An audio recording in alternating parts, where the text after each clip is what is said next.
The Sound Off Podcast. The show about podcast and broadcast. Starts now. Jeff, if we roll it like right back to the very first time you got involved with audio or radio, when was that? Where was that? And what were you doing? Oh, wow. Well, it goes way back. When I was about 5 or 6 years old, my eldest brother, Chuck McCoy, otherwise known to me as Merv, was desperately trying to get a job at CKY in Winnipeg. So he was doing air checks, but he needed some help with queuing up the records. So we took the portable record player, put it up next to the console stereo, and he had me put my finger on the cue so that he could read the weather forecast. He taped up against the wall using our dad's dictaphone machine to get that job at CKY, which he got. So that was my indoctrination into radio, but an ignominious beginning, I guess. But it was it kind of got into my blood at that point. And then I did campus radio when I did a couple of years at university before I got a job at radio. And I have to say I am one among the luckiest people, I think. Number one, I was born a white male, which certainly doesn't hurt. But more than anything else, I had two older brothers, Chuck McCoy, and my other brother, Gary Russell, who by the time I got a start in the industry after campus radio, they'd already established themselves as successful program directors in Vancouver. So when I saw a note at the student manpower office in Victoria, BC, after my second year of university for a summer job as a copywriter at CKDA, I rushed down. And sure enough, Jim Gibson, who was the creative director at the time, he just worked for Gary in Vancouver, and I told him who I was, and he said, you're Gary's brother. Okay. Yeah, let's do this. I guess I better find out if you can write. So I raced back home, did some two-finger typing of a quick 30-second spot, raced back back in an hour, had this 30-second spot, and he looked at it and said, this will do. This is good. Start Monday. He never asked me if I could type. And that was a bit of a challenge, but when I getting into this industry, it wasn't like I was just born on third base. I was, I just had to put my foot down on home plate to get a start in the industry, and that really helped me all along. And I had the good fortune, to be a baby boomer as well. Those were different times. I mean, we had such cultural clout. 1 year after I started CKDA in Victoria, Ross Davies, the 23-year-old program director, hired me as the 21-year-old creative director to go to Calgary when CJAY launched as the first FM rock station in town. The industry at that time said, we don't really know what to do with this FM thing, but, give it to the kids. They know what to do with it. I don't think that would happen anymore. Do you? No, in fact, I was hearing people like Fred Jacobs were program directors of radio stations at incredibly young ages, and again, to that, I guess with the clout of the boomers at that time, and this FM thing is new. You figure it out.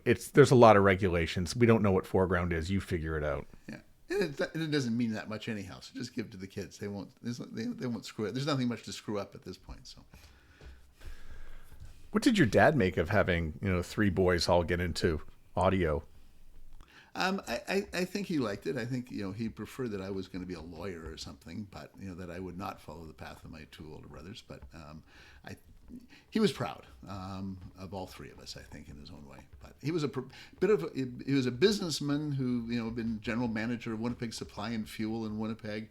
But he was also a performer. He performed in town at the Beer and Skits marketing group and things like that. So he understood the whole performance thing that my brothers in particular kind of followed up on.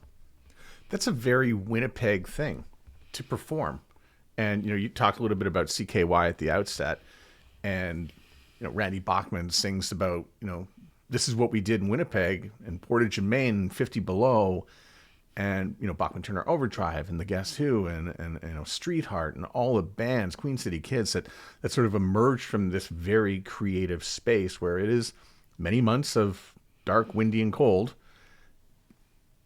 I mean, Winnipeg, how do you explain Winnipeg and the creativity and the performance aspect? It's a great question.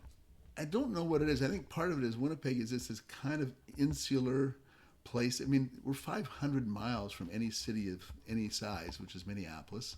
500 miles colder than Minneapolis is one way to put it, up north. And, as a result, it kind of developed its own culture, independently of a lot of the other cities, larger cities.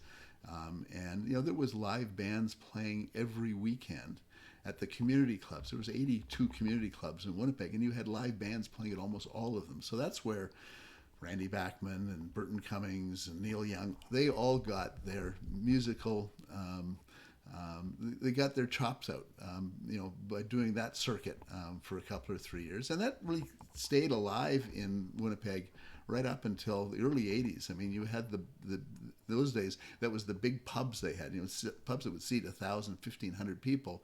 And you had this A circuit of bands like you were talking about, Street Heart, Queen City Kids, all of that. But that sort of whole thing about live music and just developed its own kind of cultural thing and translated to radio as well. You went to Victoria. You were doing copywriting. That's where I got started. Yes. And then what came next? Victoria. After that, I was again lucky. I was in Squamish, BC. I had been station manager of a new radio station that we launched in Squamish, BC. And I was there for about 6 months before I realized that as much as I had the mom and pop who owned the radio station had sort of set something up where I could probably over a course of 10 years through sweat equity have it as my own radio station. I just, at that point, I'd worked in Victoria, I'd worked in Calgary, and I said, I just don't want to be stuck in Squamish, BC for 10 years if that's what it takes. So I called Dave Charles and John Paracol and said, do you know of any kind of good medium market PD jobs? Because I this is great, but I do want to get into programming full time in a market that's competitive.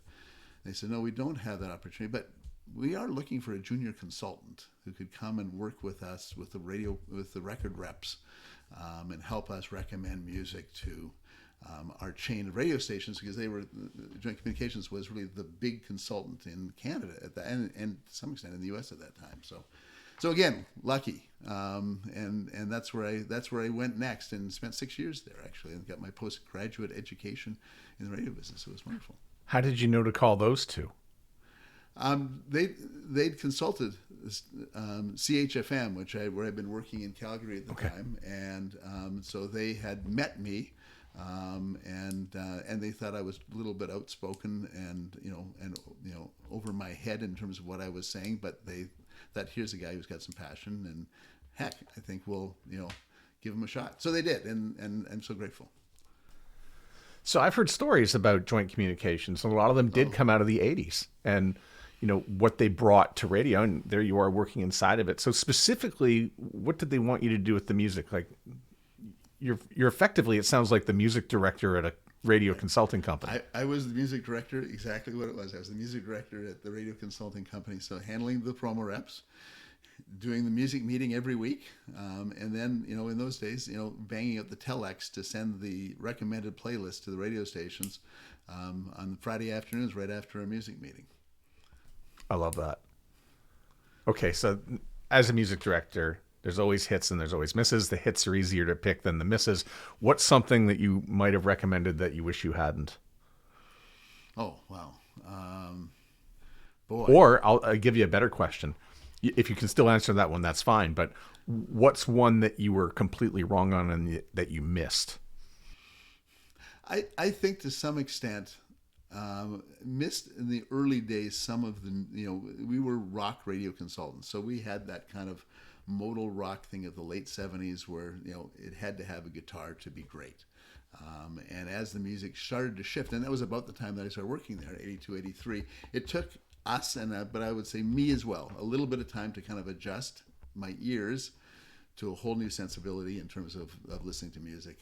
And as a consultant, we kind of fell down on the job a little bit on that, but still working well for some of the rock stations. City in Winnipeg, for example, we consulted and was still doing well.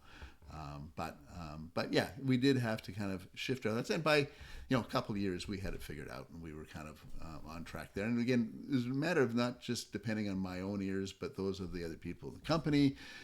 And in music calls every week with the program directors and the music directors always getting their feedback as well. So it was a matter of just finding out where there was response to these records, feeding that story, spreading the word, and making it happen.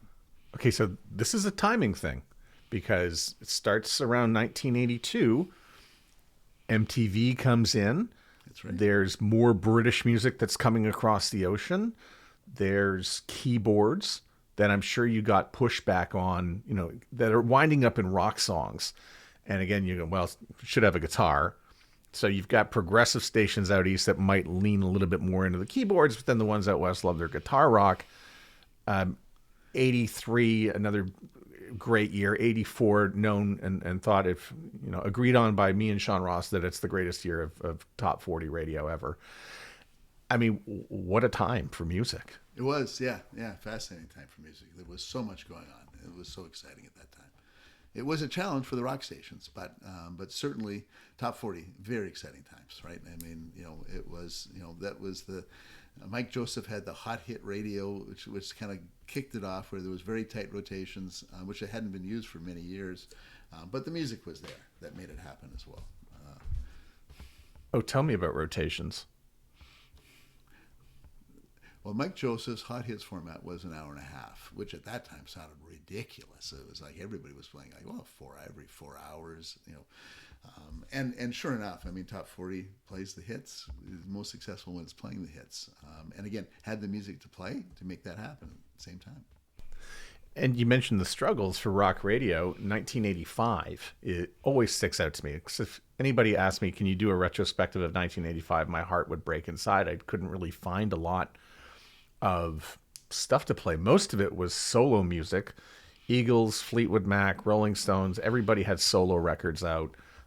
Phil Collins was big again. More solo records from established artists from the 70s and early 80s. It was a strange time, 85. It was a strange time because the other thing that had happened to rock radio, as the music started to change at Top 40, a lot of the rock acts that were big in the late 70s started getting pulled back from the radio because they just weren't quite cool enough. So it was actually hard to get AC/DC played on a lot of rock stations. I mean, it's hard to imagine that now, but in 1985, it was very difficult. I mean, we were consulting stations in the U.S. as well, and the same kind of thing was happening there. Now, you can start to see it change, though. By about 85, 86, that's when rock sort of reemerged, and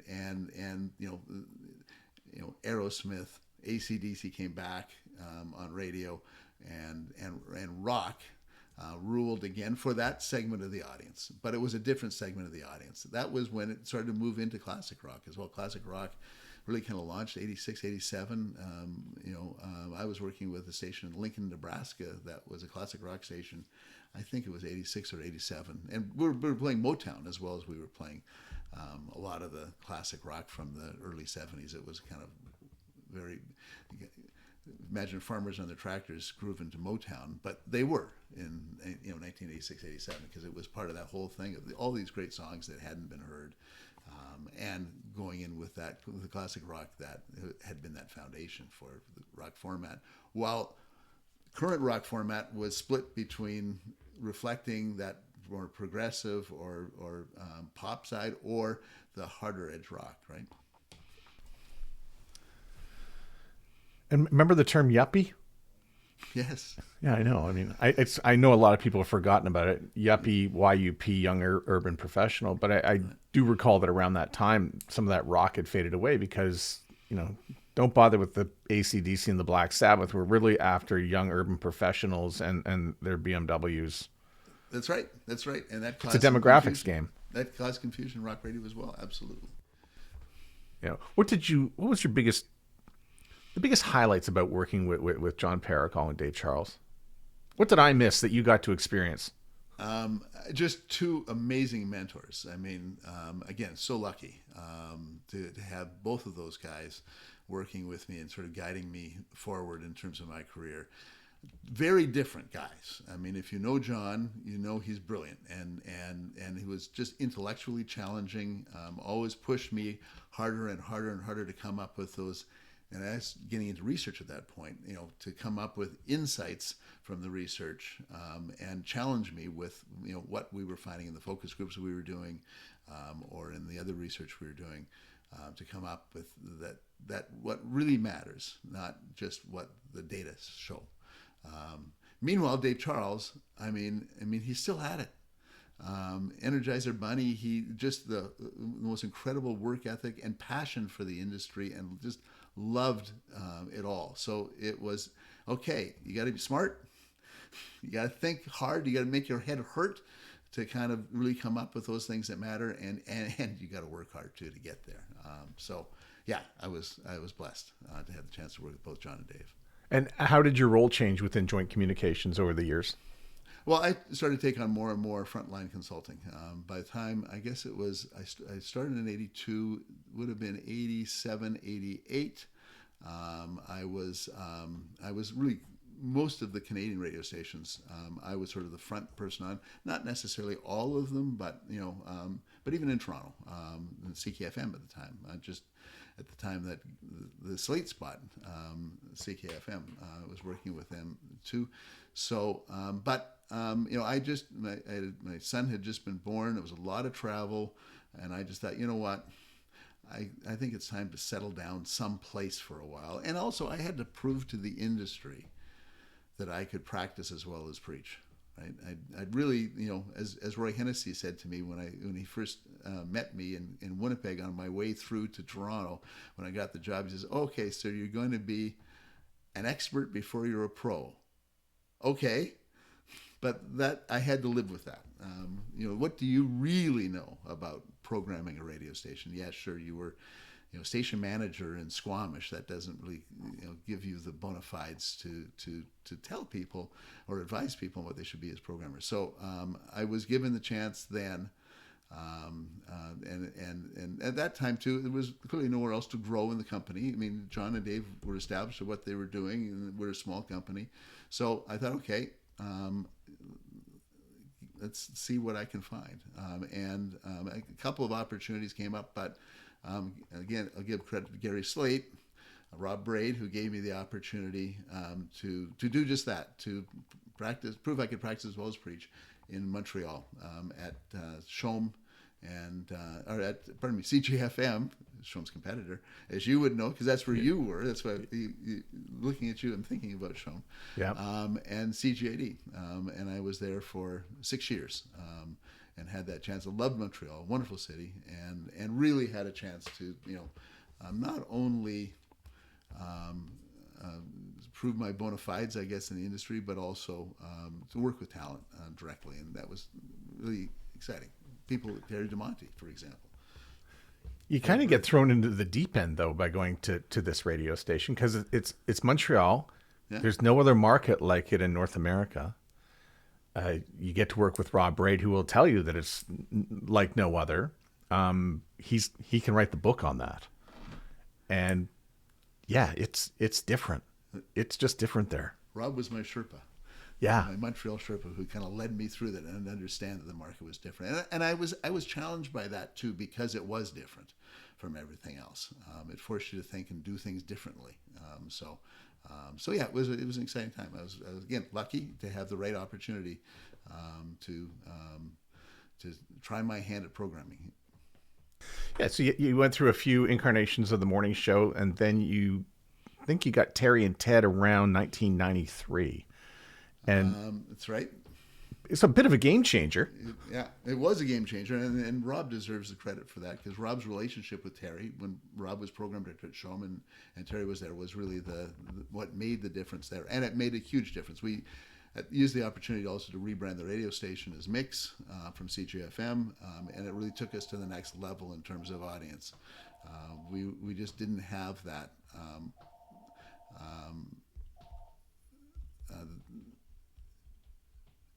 Just couldn't find that morning show. I mean, the station was doing well. I mean, my one thing I'm proud about there was I was there 23 ratings book in a row that were all better than the 3 that were there before I got to the station. So even when we had some ups and downs, sometimes we were really doing well, and other times it was not as doing quite as well. We were still successful, and again, a good team working with me there as well. So I do recall a story from that time period, and it involved research. And again, this is as told to me by Rob and Terry, I think over too many drinks one night. So we'll find out if, how accurate it is, but we'll get your proper sober recount. And that's, it was the fashion centers and, Cadillac Fairview, and they had dropped off the buy. They weren't going to buy the radio station anymore. And you went and did some research and provided it to the salespeople to reconvince them to come back onto the radio station. And that was sort of the edge that they got in having you as a program director, is having that research background in there as well. Do you recall the story? I don't recall the specific story, but yes, we were doing research ourselves, in-house research. We had a big database that we used to talk to our listeners for music testing, but also we did pull out some data that we could pass on to the salespeople. So that must have been one of those times. But I'd never heard that it was that instrumental in getting that station, getting Cadillac Fairview back on the station. Certainly Terry and Ted were part of that too. Yeah. I mean, you know what it's like at that level, buying English, buying French, buying different sets of numbers, and and buying specific demographics as well. Having research. I mean, I think this is a good time for you to maybe talk about the value of and power of having research.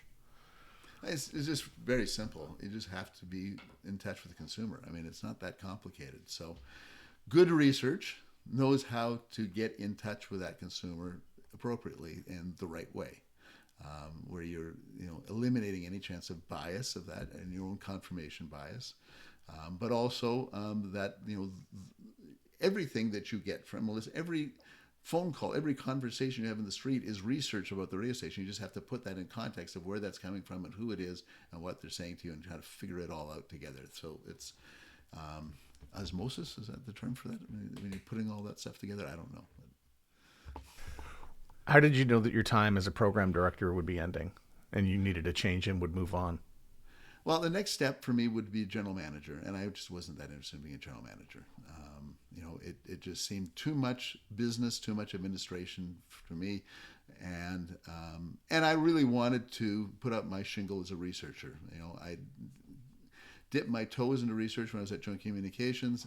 As I said, did research, in-house research at CJFM, CKDA, and the next step for me was to really, throw my hat in that ring in terms of radio research. So I gave Standard 6 months. I said I'm going to leave. Gave lots of time. Pat Holliday came in and followed me in that role. It took the station to, and again, an even higher level again. And Pat, brilliant programmer. I was lucky enough to hook up with Angus Reid, who was at that time, the Angus Reid Group was really one of the primary market research companies in the country, and he liked radio, and he knew some of the people in radio. He'd worked with actually CKY in Winnipeg. That's where Angus started, so he had that history as well. And when Pat Bond actually happened to sit next to him on a plane, and Angus said, "Well, I'm looking for someone in broadcasting to do research for us, so we can work with some radio stations." So Pat Bond said, "Oh, well, there's this guy in Montreal, and I think he's really looking to get into research." So again, luck and the right people, at the right time, right? So and grateful to Pat for that recommendation. And that's how Angus and I met. And I went there as his radio research manager and then VP of media there. After we worked together for about, I guess, another 6 years or so before he sold. And I left and went to my own research company in partnership with another researcher, Kanye at Solutions Research Group back in 2000. So when we talk about radio research in the 90s, and I was lucky enough to work with you because I was working at Standard Radio, and obviously the Slates became your client. So, and you got to do the cross Canada trip every once in a while. But I recall working on music testing and as well, perceptions about your radio station and things like that. Is that really the core of the research that you did was, music testing and as well perceptuals? That's right. I mean, that was kind of the radio research playbook back in the 90s. Honestly, it was pretty much the radio research playbook in the 80s. It's pretty much the same radio research playbook today, which you might say maybe that's one of the challenges that radio has, is it hasn't really evolved in terms of how it connects with the consumer. But yeah, that's what we were doing. I mean, again, Gary Slate, he gave me a shot at programming in Montreal. He also served as my biggest client in research, and we had the ability to work with Standard Radio, and I did really right through the time until he sold that into Astral, and obviously worked with other radio companies as well in Canada and the U.S. But yeah, music testing. That's when I first met you. We did an auditorium music test. I remember. You couldn't get over what an amazing band this Our Lady Peace was. And you couldn't wait to see what the results were going to be with the music test to see how the Our Lady Peace tracks tested. Yeah, and you reminded me of that. And I thought to myself, why would I want to know that? And I thought to myself, this is the band that is number one on all the Canadian charts that we're playing, that is new. And the Bear, which was the station I was at in Edmonton, had started classic rock and was research for classic rock, but making a transition to new. And it's like, well, if this band is doing well, it will really give a good indication about how much people really do like, new music versus old. Because finding the balance between old and new was really the key. And we're going to play a lot of Our Lady Peace. So let's see what happens with this band. Turns out they researched in the middle of the pack, didn't really give much of an answer. And the only song worth a damn, I think, at the time to the audience was Clumsy. Wow. That's good memory. Foo Fighters was the other band you were excited about in terms of one of those current rock bands that really could fit the classic rock that you were playing as well. Yeah. Actually, it was the second time we met because the first time was in, I think, Grumpy's on Bishop Street. But you are not obligated to remember that. I don't remember that. There's a lot of nights at Grumpy's that I don't remember and probably shouldn't. Yeah. Well, it was actually between 5 and 7 at happy hour. So, and I met Leslie there too, and we were going to a show. It was going to be Archangels and Big Sugar, and you might have just joined us for a drink, but I was going with Robbie. Yeah, I think I didn't make the show, but yeah, I did make it to Grumpy's. Yeah, which is again, if for those who've worked in Montreal, you will understand all of that. The Sanka set, the Grumpy's. Yeah, all that stuff. Yeah. And you're right, by the way, about Foo Fighters, because it was all hands on deck for Foo Fighters was what we thought. And that it was 96, 97. 97 we were doing that research. And again, how lucky was I to get Gary Slate to do this research and just to show us that we were like full of shit in the music meeting.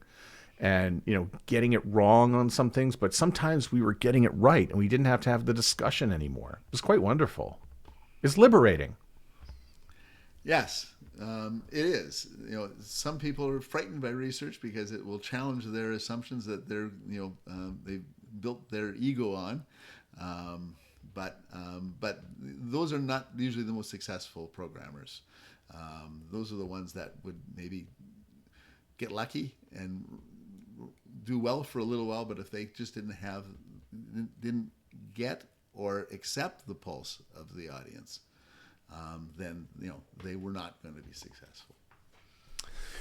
It went from Angus Reid, and then it went to Solutions Research Group for the 2000s. I want to also say, just how happy I am that you're keeping your career completely organized within the decades. So starting in 2000, you did go to, you were a partner in Solutions Research Group. So thanks for keeping it organized by decade. There's a lot of decades there. So yeah.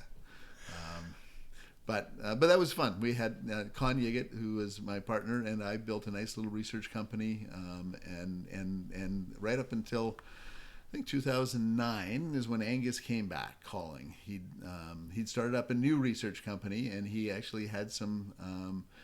He gave me a little bit of equity to get involved with his new company, Vision Critical. So that's where I spent the next 5 years or so until. Angus moved away. I moved away and started my own company in 2013. So it's like almost 14 or 11 years ago. 11 and a half years ago. Are we changing the way that we do our music research? It used to be pen and paper. Is there a different way that it's done now, or are we still relying on pen and paper and 600 records? Music testing, that auditorium music testing has gone away. Library testing has really gone towards online. Started doing it in the late 2000s, but really kind of took over. I think the last auditorium music test I did would be back in 2010, 2011. There was still that sense of, I want to see the people who are taking the test. And that was always fun. That was always and interesting to see who your audience was in the flesh.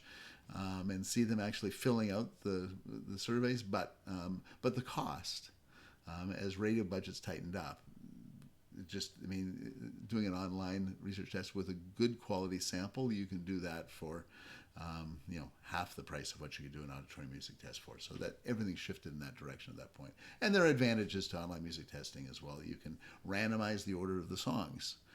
When we did auditorium music tests, we used to have to.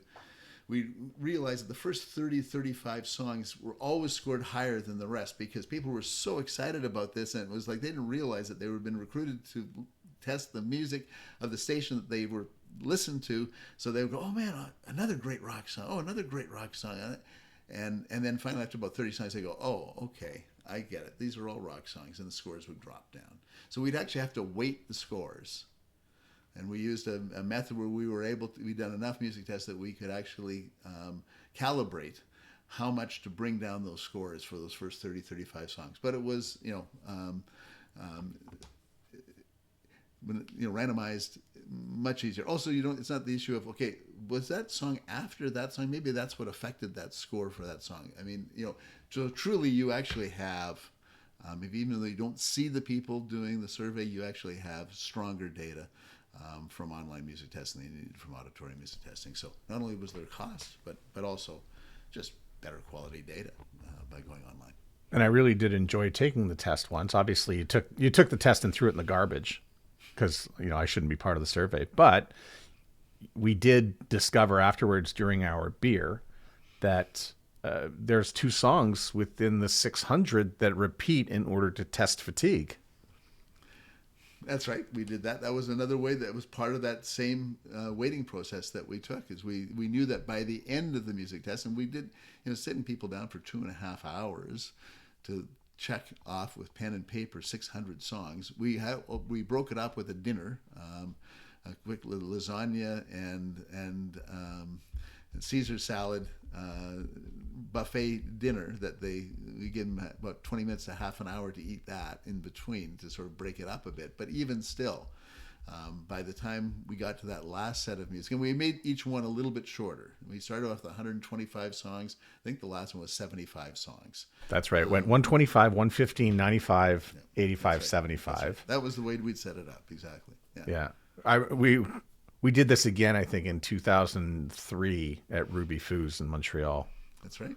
We tested Shome. We tested a lot of the Shome library. And again, Babe Ruth, the Mexican, scoring in the top 10. Okay. Only in Montreal. Yeah, that's right. Yeah. Tell me about a radio station where you just would do this for a group, a station, and just there was success every time with it. And why was there success every time with it? Good question. I mean, again, sometimes there's other magic that's happening at the same time, or there's competition that's not making the right moves at the right time. But probably, and this is more on the AC side of the ledger, there was a brief moment in Toronto radio where CHFI was not the big adult contemporary radio station. I mean, anything, as soon as CKFM changed format back in 87, 88, CHFI was the monster in the market for adult contemporary music. And it stayed that way until the late 90s. Telemedia launched Easy Rock as a competitor because, hey, if you've got a new radio station, where are you going to go? You're going to go for the top station in the market to try to take some share. And they had sort of nibbled away a little bit at CHFI. But, we had the opportunity to start doing some research for Easy Rock. This would be around 2000, I guess. Mike McVeigh, as a consultant, came on board as well. Brian DePoe was the program director. Marc Paris was the general manager. And just with a really disciplined approach to research and execution, the station started to nibble more and more away at CHFI. And Julie Adam would be the first one to admit this.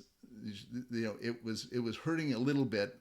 They fired Aaron Davis, who had been handling mornings with Don Daynard, who had retired a couple of years earlier, and that opened up an opportunity for Easy Rock to actually go to number one. So it was gaining anyhow, but then everything changed. Julie Adam, to her full credit, as program director, admitted the error of her ways, and even though Easy Rock, who had been trying to find their own morning show, had paired her with Mike Cooper for a while, and she brought Aaron back, and Aaron said, "I want Mike Cooper." So Easy Rock's loss, CHFI's gains, and CHFI regained that number one position and never gave it up until Easy Rock became boom back in 2009, I think it was, 2009, 2010. Why did Vision Critical end and then Audience Insights begin? Vision Critical became more and more, as Angus backed away from it, it became less and less of a research company, more and more of a technology company with panels that you could use for online research.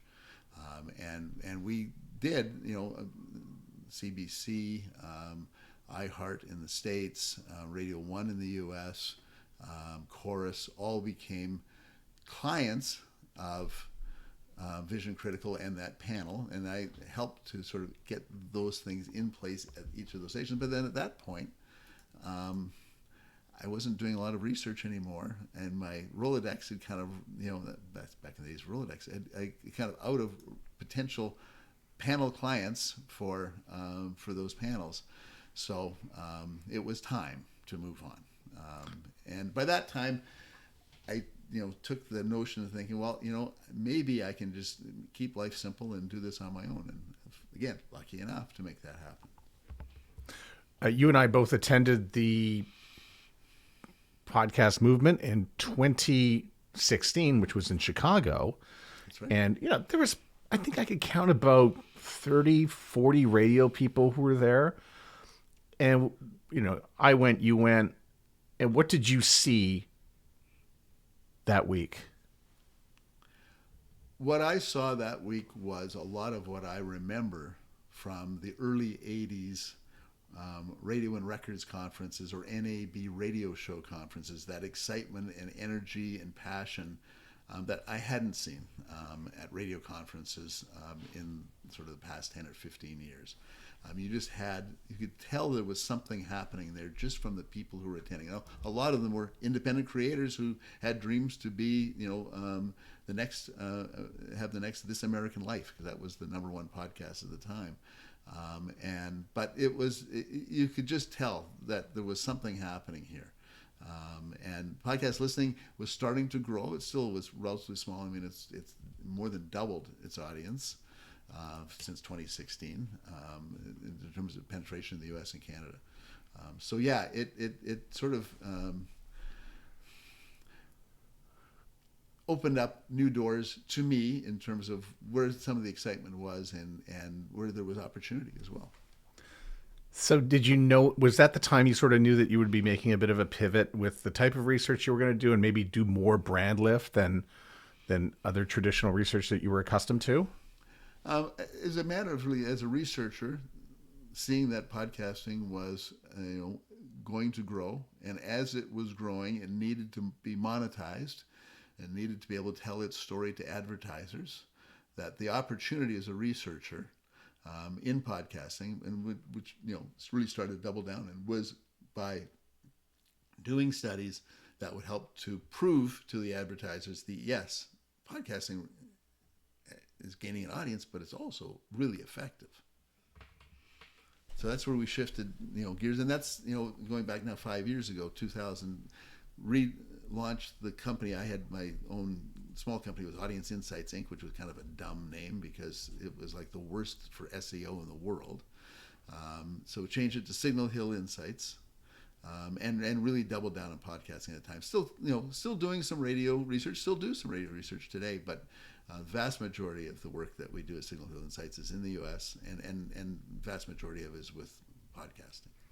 I mean, you did a lot of work in Canada. You started out with joint communications, dealing with a lot of Canadians. And, at what point did you become just agnostic to the borders? Well, there was opportunity in the U.S. There was an opportunity to plant a stake in an industry that few others had really planted their stake yet. Yeah. And certainly had experience working in the U.S. Days with Joint Communications. We worked very closely with Burkhardt Abrams consultants in the States, so I had exposure to the U.S. at the time, and I didn't see any reason why that couldn't work. So, and that, podcast industry in Canada is growing, and the audience is growing, but it isn't at the level of maturity, still isn't level of maturity where there's enough advertising there to justify, a lot of cases, doing the brand lift research that in the larger market like the U.S. is become almost mandatory as part of doing research from an advertiser point of view or agency point of view when using the medium. Do people tell you how cool Signal Hill Insights is for the name of a company? People ask where it comes from, and there is a story there. Okay. Oh yeah. We're going to hear a story there. I had hired a digital marketing consultant to sort of help me. I decided that Audience Insights was going to have to change its name, and I have to find a new way forward. And I'd hired her, and she had an opportunity to talk to people that we've been working with, and some of the people we would like to work with, understand more about what they were looking for in the way of a research company. And I did. It was on holidays in St. John's, and she was delivering her final report to me, and she did over the phone. And at the end of the thing, I said, "So, do I really need to change the name?" And she said, "Yeah, no, you have to change the name. It's a terrible name. You need another name." So right after that, my wife and I got in the car, Leslie and I got in the car, and we did some sightseeing. And one of the really sights to see, that may be the number one sight to see in St. John's, Newfoundland, is Signal Hill. It's where Marconi received the first transcontinental radio message.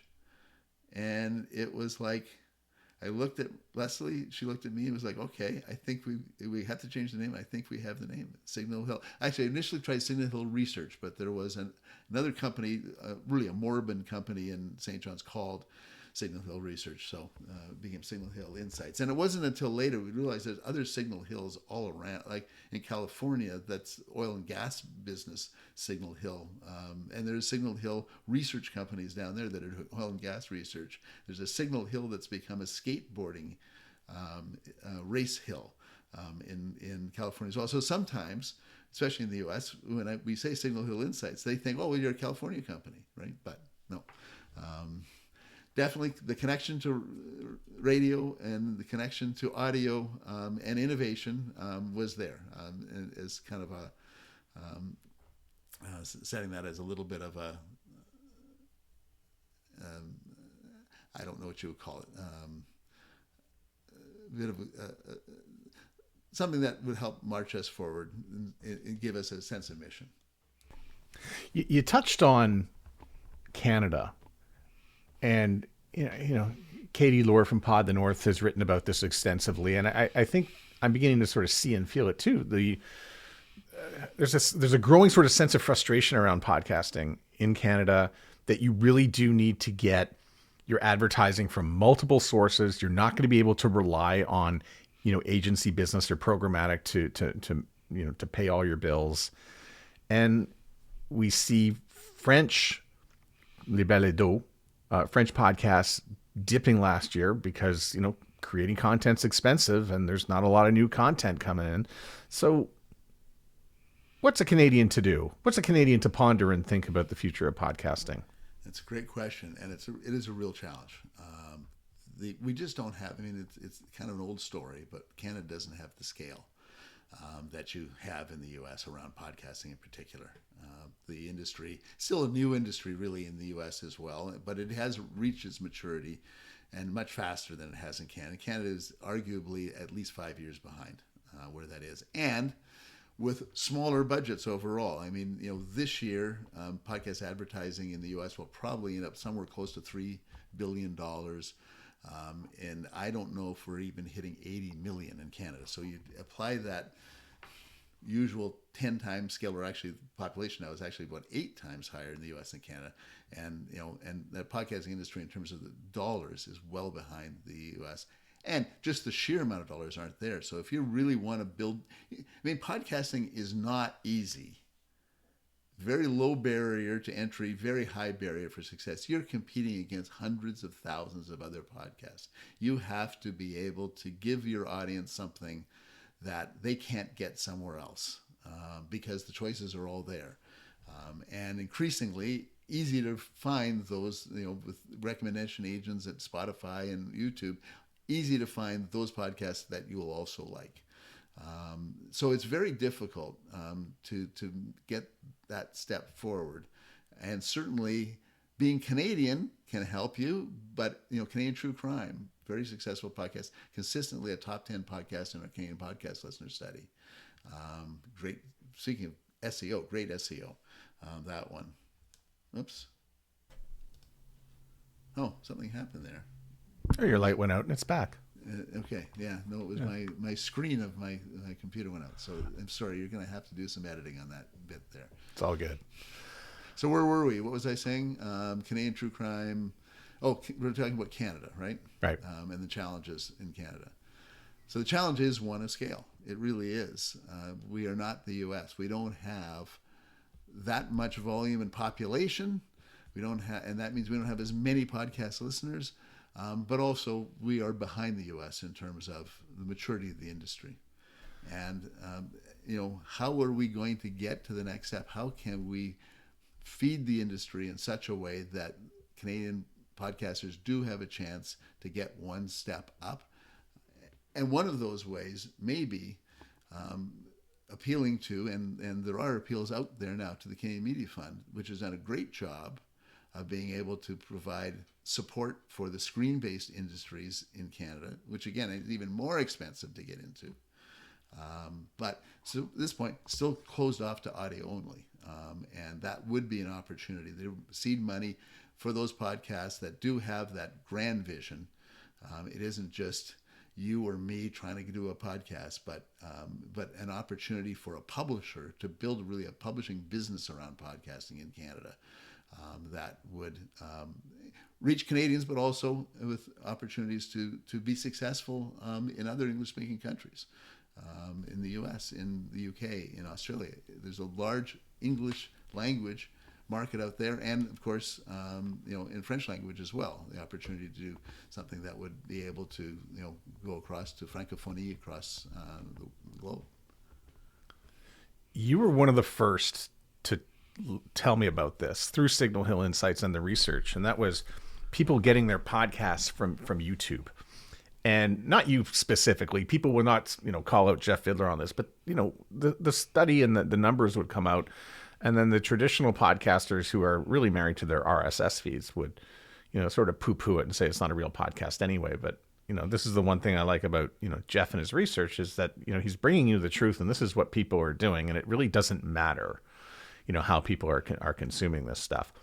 And so here we are today. this is on YouTube. We're on YouTube. We've made the switch because of research like yours. We're here largely for the SEO, but we're happy to be on YouTube as well. What did you see early, and what do you see now? And how badly do we need to be a part of the YouTube ecosystem to have a successful podcast? I think actually it's a good way to put it.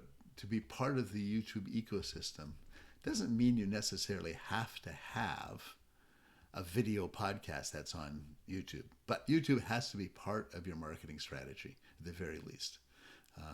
One thing that we see, even with people whose primary platform for consuming YouTube is that there are podcasts that are popular podcasts that are still popular among people who use YouTube, people who watch podcasts rather than listen to them.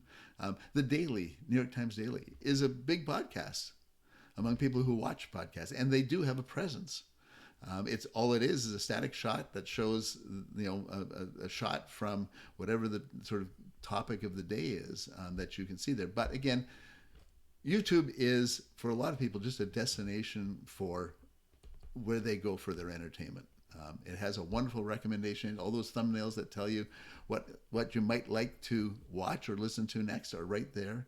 You might watch it, but we also find that people, may put podcasts on YouTube, but they're not necessarily looking at the screen the whole time. Maybe they're on their computer and they minimize the screen and they've just got the podcast in the background and they're listening to it. Maybe they're just casting a glance at it from time to time. We do see people now are using smart TVs to watch podcasts. That makes sense if you want to watch that podcast live, but it isn't exclusively. You don't have to be video first. You don't have to have moving video to have a place on YouTube, even if it's just a matter of doing some shorts that have nothing to do with what you're with the actual content itself, but to promote the podcast, to talk about something that relates to the podcast, showing something that has visual appeal that then feeds back to the podcast. It is the number one form for discovery for new podcasts is YouTube. So if you have to have some presence there, if you're not there, then you're missing that opportunity. But it doesn't mean you have to invest in full-scale video to make your podcast effective. Yeah. Well, it's exciting because I'm comparing both every day, and I'm trying out new stuff all the time. And for those who want to follow along, you can get the Sounding Off newsletter where I will be documenting all this stuff, and we'll find out if I can figure out the magic potion to get through. I love the fact that you're being transparent about that, about, hey, I'm trying video and podcasts, and here's what I'm learning. And because nobody else is doing that. Yeah. Speaking of research, that's first-person research, but that's very valuable for the rest of the industry to see that experience and what that experience is all about. People ask me, why should I hire you? And I say, because I've made all the mistakes. I'm going to save you from making all the mistakes too. Good way to put it. That's wonderful. Yeah. But I mean, in terms of our presence at Signal Hill with video podcasts, I mean, we actually were the first ones to actually report that, and even ahead of Edison or whatever, that YouTube was a large platform. It wasn't the number one at that time, but going back to 2019, when we first started seeing it, that YouTube was a growing force for podcast consumption. And we've continued to follow that chain. Working with Cumulus Media in the States on their download is an area we've really focused on. YouTube for social discovery and for consumption. And in fact, I'm proud to say that yesterday, above the fold New York Times was an article about watching podcasts, and they talked about the research we've done at the Cumulus Media, and they actually cited Paul Riismandel, who's the new president of Signal Hill Insights, for his thoughts based on the research that we've seen about what that's all about. And it's actually a great article, really well-written article, and where he spoke with people who do watch podcasts to try to understand what that's all about. So again, actually, this is not our research. That's the journalist research about what's happening with that. But it's, coming to terms with YouTube is a really important thing for all podcasters to do, one way or another, to understand how they should fit it into their plans. That article, by the way, is going to be in the show notes of this episode, and I did give it a read yesterday, and it is very, very good. And really asking the question, who is it that is watching all this material of 2.5-hour podcasts on video? And Tom Webster, it sounds profitable too, has done a great job of sort of looking at and providing advice and guidance on that. And he's the one who actually says you don't necessarily have to be on YouTube. You don't have to have a video podcast on YouTube to be successful, but you have to include YouTube in your marketing plans. I don't want to leave out radio. What about the future of radio, Jeff? Interesting. I do like to think there is a future for radio, and I think it feels to me like it has something to do with reflecting the moment on a minute by minute basis in a way that you can't with on demand audio or on demand media. And I do, as I move further and further away from, as I'm moving towards retirement in general, I don't listen to as much radio as I used to. I'm becoming more and more like a regular radio listener, and I find that I do drift towards those stations that do a great job of that one way or another. So, I spend a lot of time listening to 680 News in Toronto because I do get that minute-by-minute update of what's happening in news, and I'm a bit of a news junkie, so that's part of that. But I also hear it in some of the really well-programmed radio stations. I'll use Boom in Toronto as an example. This is a radio station, a music radio station, playing songs that are at least 20 years old or older, but they do an amazing job of reflecting the moment and moving that station through the terrific talent that moves the station forward all the time. The music mix is absolutely beautifully put together, keeps you feeling like the station is moving forward, and they aren't afraid to throw out the rule book to come up with some great ideas to reflect that moment. I mean, Canada Day, playing all day, playing nothing but Canadian music. Now, most programmers wouldn't do that because they think, oh my God, I can't do that. But you know what? For a listener, that's cool. That's like, oh yeah, I love Canada. I love the fact that they're doing this. On a Pride Parade Day, all the gay anthems that they'll devote the station to that. So, it's that's a station that's really being successful at doing that. Now, radio in Edmonton, with that sort of ongoing conversation they have with their listeners. Crash and Mars in mornings in particular sort of set the stage for that. But when you listen to that station, you feel you're part of an ongoing conversation in a way that even those that have tried to imitate what now does don't seem to be able to do that the same way. Because what is it that radio does? It's linear. It's in the moment, and if radio can reflect the moment effectively, then it doesn't have to compete with streaming. It doesn't have to compete with podcasting. The thing about Boom that I like is I can listen to it, and some of the songs are 40 years old, and I don't feel old when I listen to it. Station doesn't feel like it's 40 years old, right? Yeah. The songs are from 40 years ago, but it doesn't make me feel old because they're playing old songs. It's incredible that way, and they've done very, very well for themselves. They're also geared towards what is the current radio demographic, which is 35 plus, right? Yeah. Have you started your piano lessons? Not yet. Okay. Thanks for reminding me of that, though. You said you were retiring, and I go, are you really going to retire?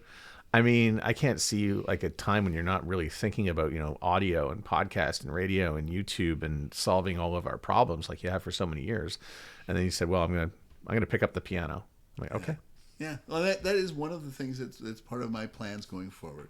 I'm still at this point, involved as strategic advisor to Signal Hill Insights. Paul Riismandel, who's taken over as president last year, has been doing an amazing job of building our ad effectiveness practice in the U.S. and industry profile. I mean, New York Times yesterday. What can I say?